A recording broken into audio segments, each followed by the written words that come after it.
వక్ఫ్ amendment bill 2024 వార్తల్లో ఉంది. అసలు వక్ఫ్ ప్రాపర్టీ అంటే ఏంటి? ఏదైనా డొనేటెడ్ ప్రాపర్టీ ఇస్లామిక్ లా కింద డొనేట్ చేయబడిన ప్రాపర్టీ అనమాట. అది రిలీజియస్ పర్పస్ అవ్వచ్చు, చారిటబుల్ పర్పస్ అవ్వచ్చు. ఏదైనా ఒక ప్రాపర్టీ శాశ్వతంగా పర్మనెంట్గా డొనేట్ చేస్తే దాన్ని వక్ఫ్ ప్రాపర్టీ అంటారు. అది మసీదు కన్స్ట్రక్షన్ కావచ్చు, లేదా ఏదైనా ఆర్ఫనైజ్ కావచ్చు, హాస్పిటల్ కావచ్చు, గ్రేవ్యార్డ్ కావచ్చు, ఇలాంటి వాటికి దేనికైనా అవ్వచ్చు అనమాట. ఎడ్యుకేషనల్ ఇన్స్టిట్యూషన్స్ కూడా కావచ్చు. అవన్నీ కూడా వక్ఫ్ ప్రాపర్టీస్ రిలీజియస్ పర్పస్ కానీ చారిటబుల్ పర్పస్ కానీ క్రియేట్ చేయొచ్చు అనమాట. దేశవ్యాప్తంగా దాదాపు 4,05,000 హెక్టేర్లకు పైగా వక్ఫ్ ప్రాపర్టీస్ ఉన్నాయన్నమాట. అయితే ప్రస్తుతం ఈ వక్ఫ్ ప్రాపర్టీస్ అన్నీ కూడా వక్ఫ్ యాక్ట్ 1995 కింద ఈ ప్రాపర్టీస్ అన్ని రెగ్యులేట్ అవుతున్నాయి అన్నమాట. అయితే దీని కింద మనకు తెలుసు, ప్రతి మతంలో ఆ మతానికి సంబంధించిన ఇన్స్టిట్యూషన్స్ కానీ ఆ మతానికి సంబంధించిన ఆస్తులు ఉండొచ్చు. వక్ఫ్కి సంబంధించి ఇస్లామిక్ ప్రాపర్టీస్ సంబంధించి సెంట్రల్ లెవెల్లో, స్టేట్ లెవెల్లో వక్ఫ్ బోర్డులు ఉన్నాయి. అదేవిధంగా వక్ఫ్ ట్రిబ్యునల్స్ కూడా ఉన్నాయన్నమాట. ఈ ట్రిబ్యునల్స్ కూడా ఈ ఆస్తులకు సంబంధించిన ఇష్యూస్ ఉంటే చూస్తూ ఉంటాయి అన్నమాట. అయితే వక్ఫ్ ప్రాపర్టీస్ ఏవైతే ఉన్నాయో అవన్నీ కూడా జనరల్గా ఒక్కొక్క ప్రాపర్టీని ఆర్గనైజ్ చేసి రెగ్యులేట్ చేసుకోవడానికి, ఆ ప్రాపర్టీని ఓవర్సీ చేయడానికి ముట్వలి అనే కేర్ టేకర్ కూడా ఉంటారనమాట.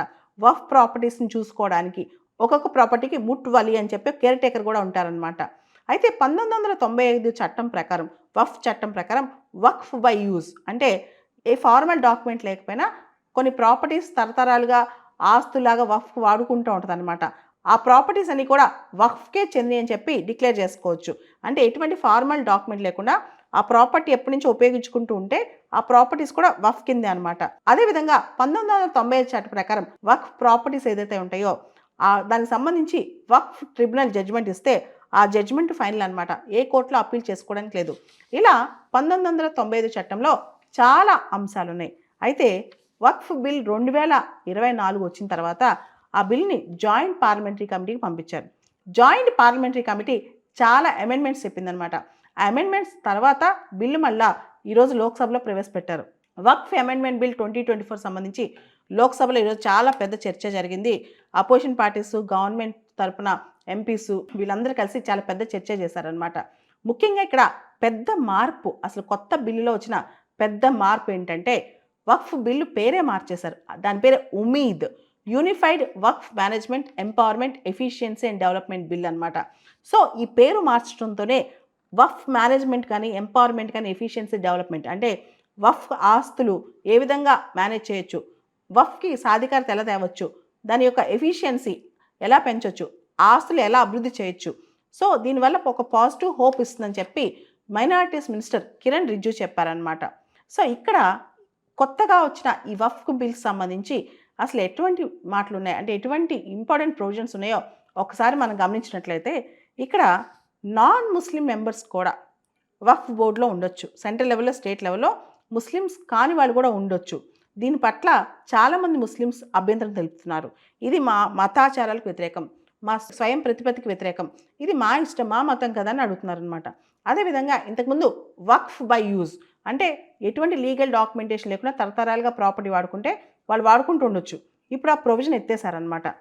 దాంతోపాటు ఇంతకుముందు సెక్షన్ 40 ఆఫ్ వక్ఫ్ యాక్ట్ కింద ఏదైనా వక్ఫ్ బోర్డు ఏ ఆస్తైనా తన ఆస్తిని డిక్లేర్ చేసుకోవచ్చు. అంటే తనతో ఉన్న ఆస్తులు ఎప్పటి నుంచో ఉన్న ఆస్తులని నావే అని చెప్పుకోవచ్చు. ఇప్పుడు ఆ సెక్షన్ 40 అంటే ఏదైతే ఆర్బిటరీగా వక్ఫ్ బోర్డు తన ఆస్తులు ఎప్పటి నుంచో డాక్యుమెంటేషన్ లేకుండా చెందిన ఆస్తులు కానీ, కొన్ని ఆస్తులు కానీ తన ఏం చెప్పుకుంటుందో ఇప్పుడు ఆ హక్కు వక్ఫ్కి లేదనమాట. ఇప్పుడు కంప్లీట్గా ఇలాంటి ఆర్బిటరీ డెసిషన్స్ వచ్చినప్పుడు అంటే అది ప్రాపర్టీ వక్ఫ్ ప్రాపర్టీ కాదా అన్నప్పుడు కలెక్టర్ అంటే గవర్నమెంట్ ఖచ్చితంగా ఇన్వాల్వ్ అవుతుంది. కలెక్టర్ ఓవర్సీ చేస్తారనమాట దీనికి సంబంధించిన నిర్ణయాల్లో, వీటన్నిటిలో దానికి సంబంధించిన సర్వే కానీ ఇవన్నీ కూడా చాలా హై లెవెల్లో జరుగుతాయి. అంటే గవర్నమెంట్ ఇన్వాల్వ్మెంట్ అనేది పూర్తి స్థాయిలో వచ్చిందనమాట. వీళ్ళంటారు ఇది మాకు వ్యతిరేకం, ఇది కంప్లీట్గా మా రిలీజియస్ మైనారిటీ హక్కులకు వ్యతిరేకం అని అంటున్నారనమాట. ఇంకొక విషయంలో వక్ఫ్ ప్రాపర్టీ అడ్మినిస్ట్రేషన్లో టెక్నాలజీ తీసుకొస్తున్నారు. టెక్నాలజీ అండ్ సెంట్రల్ పోర్టల్ అనమాట. ఒక సెంట్రలైజ్డ్ పోర్టల్ అనేది ఒకటి ఆటోమేటిక్గా అంటే ఒక వక్ఫ్ ప్రాపర్టీ అంటే ఏదైనా ప్రాపర్టీ వక్ఫ్లో వచ్చినప్పుడు మొత్తం ఆ ప్రాపర్టీస్ అన్నీ కూడా ఖచ్చితంగా ఆ పోర్టల్లోకి వెళ్ళాలి. వక్ఫ్ ప్రాపర్టీస్ అన్నిటికి కూడా ఒక ఆన్లైన్ పోర్టల్లో రిజిస్టర్ చేసుకోవాలన్నమాట. దీనివల్ల ఏది వక్ఫ్ ప్రాపర్టీ ఏది కాదు అనే దాని మీద పూర్తి స్థాయిలో అవగాహన ఉంటుంది. ఆల్రెడీ ఉన్న వక్ఫ్ ప్రాపర్టీస్ కూడా వచ్చే 6 నెలలలోపు అంటే 6 నెలల లోపు ఖచ్చితంగా ఈ వక్ఫ్ ప్రాపర్టీస్ అన్నీ కూడా రిజిస్టర్ చేసుకోవాలి, ఆన్లైన్లో పెట్టాలన్నమాట. దాంతోపాటు వక్ఫ్ ప్రాపర్టీకి సంబంధించి ఇంతకుముందు ఏ ముస్లిం అయినా డైరెక్ట్గా తన ప్రాపర్టీ ఇచ్చేయచ్చు. ఇప్పుడు అలా కాదు. అట్లీస్ట్ 5 సంవత్సరాలు వాళ్ళు ప్రాక్టీసింగ్ ముస్లిం అయి ఉండాలి. వక్ఫ్ ప్రాపర్టీకి డెడికేట్ చేయాలంటే వాళ్ళ ప్రాపర్టీ కనీసం 5 సంవత్సరాలు వాళ్ళు ప్రాక్టీసింగ్ ముస్లిం అయి ఉండాలి. తర్వాత ఇంతకుముందు సంతానం లేకపోతే, బిడ్డలు లేకపోతే కనుక, మగపిల్లలు లేకపోతే వాళ్ళ ఆస్తులు వక్ఫ్కి వచ్చేసాయి. ఇప్పుడు ఆడపిల్లల హక్కులు, ఆడపిల్లల ప్రాపర్టీ రైట్స్ తర్వాతే ఆ ప్రాపర్టీ అనేది వక్ఫ్కి డెడికేట్ చేయొచ్చు. ముఖ్యంగా విడోస్ కానీ, డైవర్స్ ఉమెన్ కానీ, ఇలా ఆర్ఫెన్స్ కానీ ఉన్నప్పుడు వాళ్ళకు కూడా ప్రాపర్టీ రైట్స్ వెళ్తాయి అనమాట. తర్వాత గవర్నమెంట్ ల్యాండ్ వక్ఫ్ డిస్ప్యూట్లు, చాలా డిస్ప్యూట్స్ చాలా ఉన్నాయి. అంటే ఏదైతే గవర్నమెంట్ ల్యాండ్స్ ఉన్నాయో అవి వక్ఫ్ ప్రాపర్టీస్ అని, లేదా వక్ఫ్ ప్రాపర్టీస్ గవర్నమెంట్ ల్యాండ్స్ అని డిస్ప్యూట్స్ చాలా ఉన్నాయి. ఇంతకుముందు వక్ఫ్ ట్రిబ్యునల్ ఏదైతే డెసిషన్ ఇచ్చిందో అదే ఫైనల్. ఇప్పుడు అట్లా కాదు. వక్ఫ్ ట్రిబ్యునల్ ఇచ్చిన డెసిషన్స్ మీద ఇప్పుడు హైకోర్టుకి వెళ్ళొచ్చు అనమాట. దాని మీద అప్పీల్స్ కూడా చేసుకోవచ్చు అనమాట. దాంతోపాటు వక్ఫ్ ఇన్స్టిట్యూషన్ సంబంధించి ఆడిట్స్ కూడా తీసుకొచ్చారు కొత్తగా. ఏదైతే వక్ఫ్ ఇన్స్టిట్యూషన్స్ ఉన్నాయో ₹1,00,000 పైన వార్షిక ఆదాయం ఉంటే ఖచ్చితంగా యాన్యువల్గా పూర్తి స్థాయిలో ఆడిట్ జరగాలని చెప్పి. దాంతోపాటు వక్ఫ్ బోర్డులో నాన్ ముస్లిం రిప్రజెంటేషన్, ఇవన్నీ కూడా. అండ్ వక్ఫ్ ఆస్తులకు సంబంధించి కొన్ని వందల సంవత్సరాలుగా కొన్ని అయితే పెద్ద పెద్ద గొడవలు ఉన్నాయన్నమాట. దాంతో ఈ వక్ఫ్ యాక్ట్ సంబంధించి కూడా, అంటే ఇస్లామిక్ లా సంబంధించిన చారిటబుల్ ప్రాపర్టీస్, రిలీజియస్ ప్రాపర్టీస్ సంబంధించి కూడా లిమిటేషన్ యాక్ట్ అప్లై అవుతుంది. అంటే పలానా కాల పరిమితిలోపే మీరు కోర్టుకు వెళ్ళాలి. దాని తర్వాత ఎప్పుడో నేను 20 ఏళ్ళ తర్వాత మేలుకుంటా, 30 ఏళ్ళ తర్వాత మేలుకుంటా అంటే కుదరదనమాట. సో ఇట్లా మొత్తం బోల్డ్ అని చేంజెస్ తీసుకొచ్చారు కొత్త వక్ఫ్ యాక్ట్లో. అపోజిషన్ పార్టీస్ ఏమంటున్నాయంటే ఇది కంప్లీట్గా ఫ్రీడమ్ ఆఫ్ రిలీజియన్కి వ్యతిరేకం. ఆర్టికల్ 26 ఏదైతే రిలీజియస్ ఇన్స్టిట్యూషన్స్ ఉన్నాయో వాటి movable property, immovable property regulate చేసే హక్కు వాటికే ఉంది. అలాంటప్పుడు మీరు ఎందుకు వచ్చి ఇన్వాల్వ్ అవుతున్నారు? ఇది పెద్ద క్వశ్చన్ అనమాట. ఏ విధంగా గవర్నమెంట్ ఇది చేస్తుంది అని చెప్పి ఒక అపోజిషన్ పార్టీస్ పెద్దగా క్వశ్చన్ చేస్తున్నాయి. దాంతోపాటు దీనిలో చాలా పొలిటికల్ కన్సిడరేషన్స్ ఉన్నాయి. దీనిలో కావాలని చెప్పి చేస్తున్నారా అంటున్నారు. అతి ముఖ్యమైనది నాన్ ముస్లిమ్స్ ఎందుకు ముస్లిం బోర్డులోకి తీసుకొస్తున్నారు, వక్ఫ్ బోర్డులోకి నాన్ ముస్లిమ్స్ని ఎందుకు తీసుకొస్తున్నారు, అండ్ మహిళా హక్కుల గురించి షరియత్లా చెప్పాలి, మీరెవరు చెప్పడానికి. ఇట్లా చాలా అంశాలు క్వశ్చన్లోకి వస్తున్నాయి. అయితే ప్రభుత్వం మాత్రం మేము ఇంకా ఈ బిల్లు ద్వారా ట్రాన్స్పరెన్సీ, ఎఫిషియన్సీ తీసుకొస్తున్నాం, వక్ఫ్ ప్రాపర్టీ డిస్ప్యూట్స్ తగ్గిస్తున్నాం, ఉమెన్స్ రైట్స్ పెంచుతున్నాం, గవర్నమెంట్ ల్యాండ్ వక్ఫ్ ప్రాపర్టీస్ మధ్య డిస్ప్యూట్స్ తగ్గించడానికి ట్రై చేస్తున్నాం, ఈ బిల్లు ద్వారా టెక్నాలజీ తీసుకొస్తున్నాం వక్ఫ్ ప్రాపర్టీ అడ్మినిస్ట్రేషన్లో.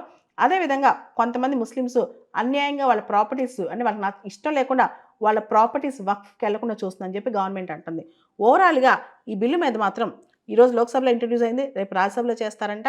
ఈ బిల్లు మీద మాత్రం మొత్తం పార్లమెంటు, దేశం మొత్తం ఇప్పుడు చర్చిస్తోంది.